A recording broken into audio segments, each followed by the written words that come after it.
এক বিধবা নারী রান্নার জন্য জঙ্গলে কাঠ কুড়োচ্ছিল। ঠিক তখনই সে একটি শুকনো কাঠ তুলল, যার ভেতরে একটি সাপের বাচ্চা লুকিয়ে বসেছিল। বিষয়টি না জেনে সেই নারী কাঠগুলোর সঙ্গে সাপটাকেও নিজের বাড়িতে নিয়ে এলো। বাড়ি গিয়ে সে যেই না কাঠগুলো মাটিতে রাখল, সঙ্গে সঙ্গে সাপটি বেরিয়ে এলো। নারীর কাছে একটি পোষা বানর ছিল, যে তার সঙ্গে খেলতে লাগল। নারী সাপটিকে দেখল, কিন্তু মারল না, কারণ তার নিজের কোনো সন্তান ছিল না। বিয়ের কিছুদিন পরই তার স্বামীর মৃত্যু হয়েছিল, আর কোনো রকমে সে এই ছোট কুড়ে ঘরেই জীবন কাটাচ্ছিল। এরপর সে সাপটিকে পালার সিদ্ধান্ত নিল। নারী তাকে নিজের সন্তানের মতো ভালোবাসত এবং ক্ষুধা লাগলে গরুর দুধ খাওয়াত। এভাবেই কয়েক বছর কেটে গেল, আর সেই সাপটি এখন বড় হয়ে উঠল। এরপর একদিন সেই সাপটি একটি ছেলের রূপ ধারণ করল। এটা দেখে নারী বুঝে গেল সে কোনো সাধারণ সাপ নয়, বরং এক ইচ্ছাধারী নাগ। তারপর একদিন সাপটি নারীকে বলল, আপনি আমার বিয়ের প্রস্তাব রাজদরবারে নিয়ে যান। এটা শুনে নারী বলল, ছেলে, এটা তো অসম্ভব। রাজা আমার কথা একদমই শুনবে না। তখন সাপ বলল, মা, একবার জিজ্ঞেস করতে ক্ষতি কি? আমি জানতে চাই রাজা তার মেয়ের বিয়ে আমার সঙ্গে দেবেন কিনা। নারী বলল, ঠিক আছে বেটা, আমি কাল যাব। পরের দিন সে মহলের দিকে রওনা হল। কিছুক্ষণ হাঁটার পর নারী মহলে পৌঁছাল। সে যেই ভেতরে ঢোকার চেষ্টা করল, সঙ্গে সঙ্গে প্রহরীরা তাকে থামিয়ে বলল, আপনার ভেতরে যাওয়ার অনুমতি নেই। রাজার আদেশ না হওয়া পর্যন্ত কেউই মহলের ভেতরে যেতে পারবে না। নারী বলল, ছেলেরা, রাজার সঙ্গে খুব জরুরি কথা আছে, দয়া করে আমাকে যেতে দিন। বারবার অনুরোধ করার পর প্রহরীরা তাকে মহলের ভেতরে যেতে দিল। নারী রাজার কাছে গিয়ে বলল, আমি আমার ছেলের জন্য আপনার কন্যার হাত চাইতে এসেছি, আর আমি আগেই নিশ্চিত করে বলছি যে আমার ছেলে একটি সাপ, মহারাজ। এটা শুনেই রাজা ক্রোধে ফেটে পড়ল। তারপর সৈন্যরা নারীকে টেনে হিঁচড়ে মহল থেকে বাইরে ছুড়ে ফেলল। সে যন্ত্রণায় কাতরাতে লাগল, কারণ তার একটি হাত ভেঙে গিয়েছিল। এরপর কোনো রকমে নিজেকে সামলে সে বাড়ি ফিরে এলো এবং মহলে যা ঘটেছিল সব সাপ ছেলেকে বলল। তখন সে বলল, মা, তুমি তোমার হাতের চিন্তা করো না। এরপর সে একটি মণি প্রকাশ করল এবং বলল, আমার মায়ের হাত এখনই ঠিক হয়ে যাক। এতটুকু বলতেই নারীর ভাঙা হাত একদম আগের মতো ঠিক হয়ে গেল। সাপটি পরের দিন আবারও নারীকে মহলে পাঠাল। এবারও রাজার সৈন্যরা তাকে মহল থেকে বাইরে ফেলে দিল। সে আবারও অপমানিত হয়ে শরীর জুড়ে আঘাত নিয়ে বাড়ি ফিরে এলো। এবারও সাপ ছেলে তাকে সুস্থ করল এবং আবার নারীকে রাজদরবারে গিয়ে বিয়ের কথা বলার জন্য বলল। নারী ভয় পেয়ে বলল, ছেলে, আমি বারবার অপমানিত হতে পারবো না, তার উপর মারও খেতে হয়। মা, এটা শেষবার, এরপর আর আমি যেতে বলবো না। এরপর নারী আবার একবার রাজাকে বলল, মহারাজ, এখানে আসা আমার বাধ্যবাধকতা। শেষবারের মতো জিজ্ঞেস করছি, আপনি কি আপনার রাজকন্যার বিয়ে আমার সাপ ছেলের সঙ্গে দেবেন? রাজা কিছুক্ষণ চিন্তা করল, তারপর হেসে বলল, যদি রাজকন্যাকে নিতে চাও, তাহলে তোমার ছেলেকে বলে দিও, আজ থেকে ঠিক 2 দিনের মধ্যে তোমাদের কুড়েঘরের জায়গায় একটি বিশাল মহল থাকতে হবে, যা আমাদের মহল থেকে স্পষ্ট দেখা যাবে। আর সেই মহলের সামনে আমাদের অভ্যর্থনার জন্য 1000 হাতি ও 400 ঘোড়া দাঁড়িয়ে থাকতে হবে। রাজার কথা শুনে নারী হতবাক হয়ে গেল। এবার সৈন্যরা তাকে সম্মানের সঙ্গে বিদায় দিল। এই সুখবর তার মুখে স্পষ্ট ফুটে উঠেছিল। বাড়ি গিয়ে সে ছেলেকে বলল, রাজা মহল আর হাতি ঘোড়ার কথা বলছে। সাপ বলল, মা, এটাই তো রাজার ছোট ইচ্ছা। এটা খুব সহজ, তুমি চিন্তা করো না, কাল সকালেই সব ব্যবস্থা হয়ে যাবে। সেই রাতের আধখানে সাপটি ঘর থেকে বেরিয়ে এলো। হাতে মণি নিয়ে সে বলল, আমার এই ছোট কুড়েঘর একটি বিশাল মহলে পরিণত হোক, আর মহলের সামনে 1000 হাতি ও 400 ঘোড়া আমার সেবায় উপস্থিত হোক। এতটুকু বলতেই কুড়েঘরের জায়গায় ঝলমলে সোনায় তৈরি এক বিশাল মহল দাঁড়িয়ে গেল, আর 1000 হাতি ও 400 ঘোড়াও অভ্যর্থনার জন্য প্রস্তুত হয়ে গেল। পরদিন সকালে রাজার স্ত্রী তাকে জাগিয়ে বলল, উঠুন, বাইরে এসে দেখুন কি হচ্ছে।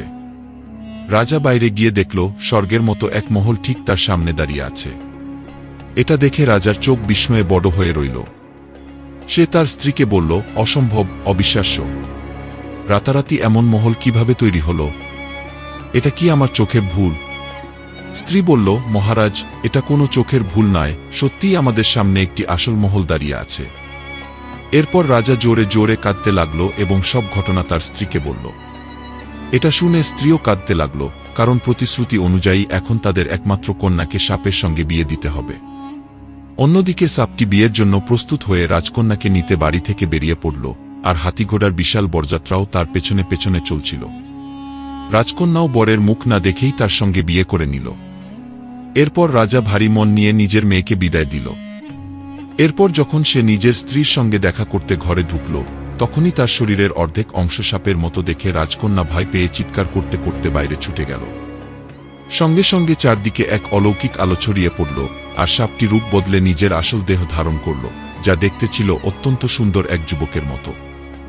এই রূপে তাকে দেখে রাজকন্যা বিস্মিত হয়ে গেল।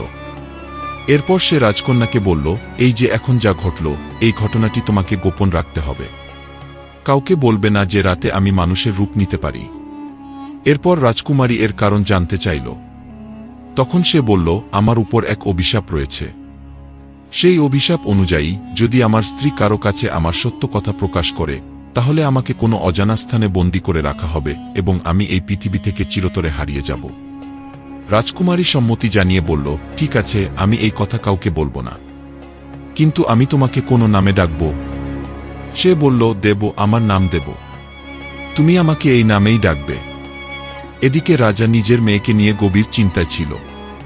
সে এক সৈন্যকে বলল, তুমি যাও, কারো নজরে না পড়ে আমার মেয়ের খোঁজ নিয়ে এসো, দেখো সে ভালো আছে কিনা, কোথাও সেই সাপ আমার ফুলের মতো নাজুক মেয়েটার কোনো ক্ষতি করেছে কিনা। পরদিন সৈন্য চুপি চুপি সাপের মহলে ঢুকে পড়ল। লুকিয়ে দেখে সে বুঝল রাজকুমারী সম্পূর্ণ সুস্থ আছে। এরপর সে ফিরে এসে রাজা ও রানীকে বলল, মহারাজ, আপনি চিন্তা করবেন না, রাজকুমারী সেখানে একদম ঠিক আছে। এই কথা শুনে রাজা বিস্মিত হয়ে গেল। এমন কথা শোনার সে একদমই আশা করেনি। তবুও সে পুরোপুরি সন্তুষ্ট হতে পারল না। এর 2 দিন পর রাজা একটি চিঠি লিখল, যেখানে সে তার সাপ জামাই ও মেয়েকে ভোজের জন্য আমন্ত্রণ জানাল। রাজকুমারী যখন তার স্বামীর সঙ্গে বাবার বাড়িতে এলো, তখন তার মা ইশারায় বলল, আমার মেয়ে, আমরা তোমার সঙ্গে খুব অন্যায় করেছি, আমাদের জন্যই তোমাকে এত কষ্ট সহ্য করতে হচ্ছে। রাজকুমারী বলল, মা, আপনি এসব কি বলছেন? আমি আমার স্বামীর সঙ্গে খুব সুখে আছি, বরং এটাই আমার সৌভাগ্য যে আমি এমন একজন জীবনসঙ্গী পেয়েছি। এরপর 1 মাস কেটে গেল। শহরের এক ধনী ব্যবসায়ীর বাড়িতে বিয়ে উপলক্ষে বড় আয়োজন ছিল।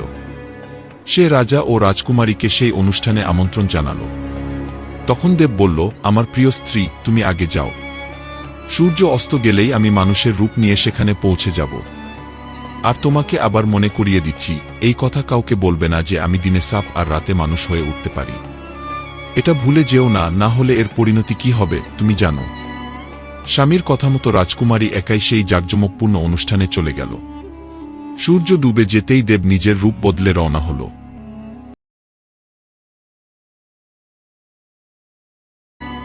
স্বামীর কথা মতো রাজকুমারী একাই সেই জাঁকজমকপূর্ণ অনুষ্ঠানে চলে গেল। সূর্য ডুবে যেতেই দেব নিজের রূপ বদলে রওনা হল। সে যখন অনুষ্ঠানে পৌঁছাল, তখন তার মুখের জ্যোতি দেখে সবার চোখ বিস্ময়ে বড় হয়ে রইল। সবার মনে একটাই প্রশ্ন ঘুরছিল, এত সুন্দর যুবকটিকে। রাজকুমারী দূর থেকে নিজের স্বামীকে দেখছিল। ঠিক তখনই তার মা এসে বলল, মেয়ে, তুমি দেখেছ ওই যুবকটি কত সুন্দর? সবার দৃষ্টি তো শুধু তার দিকেই। আহা, যদি তোমার স্বামী সাপ না হয়ে এমন কোনো সুন্দর যুবক হতো। মায়ের এই কথা রাজকুমারীর হৃদয়ে কাটার মতো বিঁধল। রাগে সে বলল, মা, আমার স্বামীকে খোঁচা মারা বন্ধ করুন। আপনি যাকে সুন্দর যুবক বলছেন, সে আর কেউ নয়, সে আমারই স্বামী, আর তার নাম দেব। এই কথা বলা মাত্রই দেব সেখান থেকে অদৃশ্য হয়ে গেল, যেন সে কখনো ছিলই না। এটা দেখে রাজকুমারী ভীষণভাবে ঘাবড়ে গেল এবং তার সাপ স্বামীকে খুঁজতে লাগল। কিন্তু সে তাকে কোথাও দেখতে পেল না। স্বামীকে না পেয়ে সে জোরে জোরে কাঁদতে লাগল। এটা দেখে তার মা বলল, আমার মেয়ে, তুমি কাঁদছ কেন? কি হয়ে গেছে? রাজকুমারী কাঁদতে কাঁদতে বলল, মা, আমি ভীষণ বড় ভুল করে ফেলেছি। আমি আপনাকে তার সত্য কথা বলে দিয়েছি। এখন আর কিছু করার নেই। আমার স্বামী আমাকে ছেড়ে চিরতরে চলে গেছে।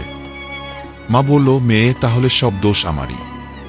আমি যদি তোমার স্বামীর সমালোচনা না করতাম, তাহলে তোমাকেও কিছু বলতে হতো না।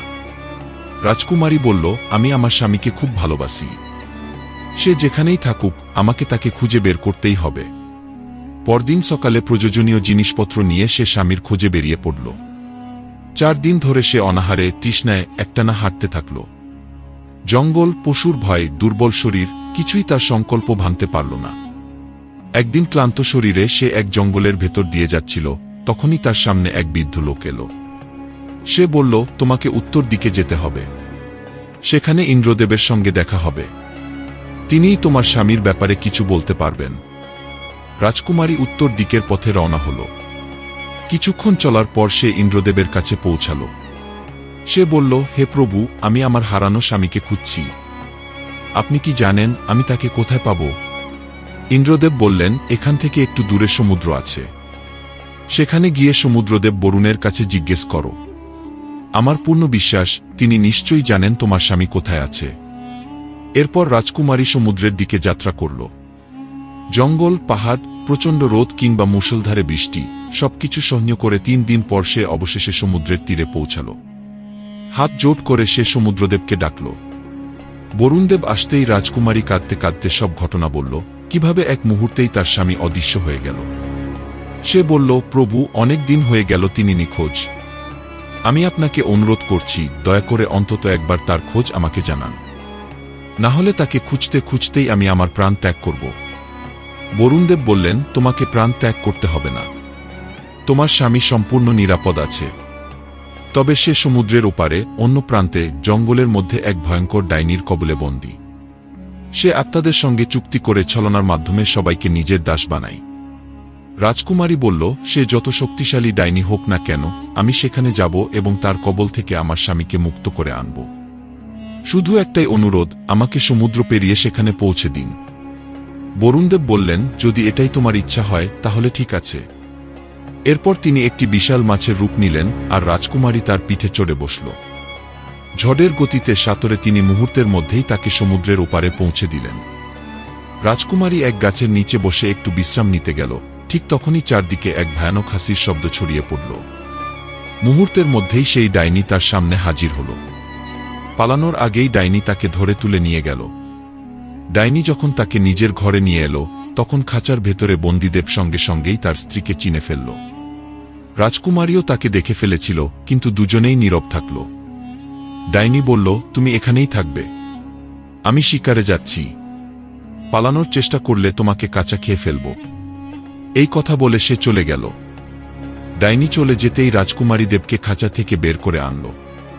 তারা দুজন একে অপরকে জড়িয়ে ধরল। কিন্তু ডাইনি দূরে যায়নি।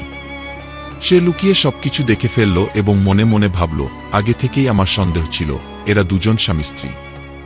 শিকার শেষে ফিরে এসে ডাইনি তাদের পেট ভরে হরিণের মাংস খাওয়ালো, যাতে পরে আরও স্বাদ করে তাদের খেতে পারে। পরদিন ডাইনি রাজকুমারীকে বলল, আমি বাইরে যাচ্ছি। ফিরে এসে আমাকে রান্না করা মানুষের মাংস চাই। মনে রেখো, কথা না মানলে তোমাদের দুজনের মধ্যে একজনকে খেয়ে ফেলব। এই কথা শুনে রাজকুমারী ভীষণ ভয় পেয়ে গেল। সে ভাবতে লাগল, মানুষের মাংস সে কোথা থেকে আনবে। তার অবস্থা দেখে দেব জিজ্ঞেস করল, তুমি এত চিন্তিত কেন? রাজকুমারী বলল, ডাইনি আমাকে মানুষের মাংস রান্না করতে বলেছে। না করলে সে আমাদের মধ্যে একজনকে খেয়ে ফেলবে। দেব বলল, তুমি চিন্তা করো না, মাংসের ব্যবস্থা আমি করব। সে জঙ্গলে গেল, একটি একসিংহ হরিণ শিকার করে নিয়ে এলো। মাংস টুকরো করে তাতে নিজের রক্তের কয়েক ফোঁটা মিশিয়ে ভালোভাবে রান্না করল। সন্ধ্যায় ডাইনি ফিরে এসে বলল, আমার খাবারের ব্যবস্থা হয়েছে তো? রাজকুমারী বলল, হ্যাঁ, তুমি যেমন বলেছিলে আমি ঠিক তেমনি করেছি। মাংস খেয়ে ডাইনি ভাবল, এই দুর্বল মেয়েটি মানুষের মাংস কোথা থেকে পেল? নিশ্চয়ই তার স্বামী কিছু করেছে। পরদিন ডাইনি আবার বলল, আমি বাইরে যাচ্ছি। ফিরে এসে একটি পাত্র ভরা মানুষের রক্ত চাই। এবার রাজকুমারী ভাবল, নিজের রক্ত দিয়েই পাত্র ভরবে। সে নিজের একটি আঙুল কেটে ফেলল। ঠিক তখনই দেব এসে তার রক্তাক্ত হাত দেখে বলল, তোমার হাতে এমন আঘাত লাগলো কিভাবে? দেখো কত রক্ত পড়ছে। রাজকুমারী কাঁদতে কাঁদতে বলল, ডাইনি রক্তে ভরা একটি পাত্র চেয়েছে, আর হুমকি দিয়েছে না দিলে পরিণতি ভালো হবে না। দেব বলল, তুমি কতটা বোকা, নিজের রক্ত দিয়ে পাত্র ভরতে গিয়েছিলে। দেব বলল, তুমি যদি নিজের শরীরের এক ফোঁটা করে সব রক্ত বের করে ফেলো, তবুও এই পাত্র ভরবে না। তুমি যাও, আগে নিজের হাতের রক্ত বন্ধ করো, এই কাজটা আমার উপর ছেড়ে দাও। এরপর সে জঙ্গলে গেল এবং একটি বন্য শূকর শিকার করল। শূকরটিকে বাড়িতে এনে টুকরো টুকরো করে তার রক্ত দিয়ে পাত্রটি পুরোপুরি ভরে দিল। ডাইনি যখন বাড়ি ফিরে এলো তখন সে জিজ্ঞেস করল, আমি যা বলেছিলাম সেই কাজটা কি তুমি করেছ? রাজকুমারী বলল, হ্যাঁ, পাত্র ভরে রাখা আছে। ডাইনি যখন সেই রক্ত চেখে দেখল তখন তার একটুও সন্দেহ হল না যে এটা কোনো পশুর রক্ত। সে মনে মনে ভাবল, এত রক্ত এই মেয়েটি কোথা থেকে পেল? নিশ্চয়ই এই কাজটাও তার স্বামীরই করা। এবার আমি তাকে ছেড়ে দেব না। এখন ডাইনির দেবকে খাওয়ার জন্য শুধু একটা অজুহাত দরকার ছিল। এরপর সে রাজকুমারীকে বলল, আমি বাইরে যাচ্ছি। আমার ফিরে আসার আগেই যে লোকটা সেখানে বন্দী আছে তাকে তুমি মেরে ফেলবে। এই কথা রাজকুমারী তার স্বামী দেবকে জানাল। দেব বলল, তুমি ভয় পেও না, আজ এই ডাইনিকে আমি শেষ করে দেব। এরপর সে নিজের রূপ বদলে এক বুড়ো মানুষের রূপ নিল এবং হাতে একটি কুড়াল নিয়ে জঙ্গলে কাঠ কাটতে বেরিয়ে পড়ল। অন্যদিকে ডাইনি জঙ্গলে শিকারের খোঁজ করছিল। হঠাৎ সে অনুভব করল আশেপাশে কোনো মানুষ আছে। মানুষের গন্ধ অনুসরণ করতে করতে সে সেই বুড়ো দেবের কাছে পৌঁছে গেল। ডাইনি তার কাছে এসে বলল, এই বুড়ো মানুষ, তোমার ভয় করছে না? তুমি আমার জঙ্গলে ঢুকে কাঠ কাটার সাহস কিভাবে পাও? দেব বলল, আমাকে ক্ষমা করবেন, আমি তো শুধু এক যুবকের জন্য কফিন বানাচ্ছি। ডাইনি জিজ্ঞেস করল, কে সে যার মৃত্যু হয়েছে? দেব বলল, এক যুবক যাকে তার স্ত্রী ছুরি দিয়ে হত্যা করেছে। এই কথা শুনে ডাইনি খুব খুশি হয়ে গেল।